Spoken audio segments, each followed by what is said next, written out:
ಭಾರತದಲ್ಲಿ ಏಕೈಕ ಎನ್ನಲಾಗುವ ಛಾಯಾದೇವಿ ದೇವಾಲಯವಿದು. ಕೃಷ್ಣಾ ನದಿಯ ದಡದಲ್ಲಿರುವ ಈ ಪೌರಾಣಿಕ ಸ್ಥಳವು ಯಾದಗಿರಿ ಜಿಲ್ಲೆಯ ನಾರಾಯಣಪುರದ ಬಳಿ ನೆಲೆಸಿರುವ ಛಾಯಾ ಭಗವತಿ ದೇಗುಲವಾಗಿದೆ. ಈ ದೇವಾಲಯವು ಮನುಷ್ಯ ನಿರ್ಮಿತವಲ್ಲ.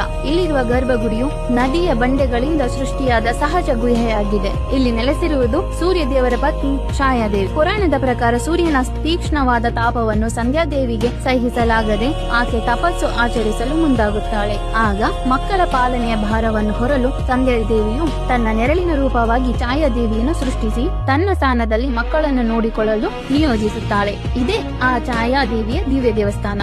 ಈ ದೇಗುಲದ ವಿಶೇಷತೆ ಏನೆಂದರೆ ಇಲ್ಲಿ ದೇವಿಯ ವಿಗ್ರಹವಿಲ್ಲ, ಬದಲಿಗೆ ಬಂಡೆಯ ಮೇಲೆ ಮೂಡಿರುವ ದೇವಿಯ ಪಾದ ಚಿಹ್ನೆಗಳಿಗೆ ಪೂಜೆ ಸಲ್ಲಿಸಲಾಗುತ್ತದೆ. ಛಾಯಾದೇವಿ ನೆರಳಿನ ಸ್ವರೂಪಳಾದರೂ ವರ್ಷಕ್ಕೆ 2 ಬಾರಿ ಸೂರ್ಯನ ಮೊದಲ ಕಿರಣವು ಗುಹೆಯ ಕತ್ತಲೆಯನ್ನು ಭೇದಿಸಿ ನೇರವಾಗಿ ದೇವಿಯ ಪಾದಗಳ ಮೇಲೆ ಬೀಳುತ್ತದೆ.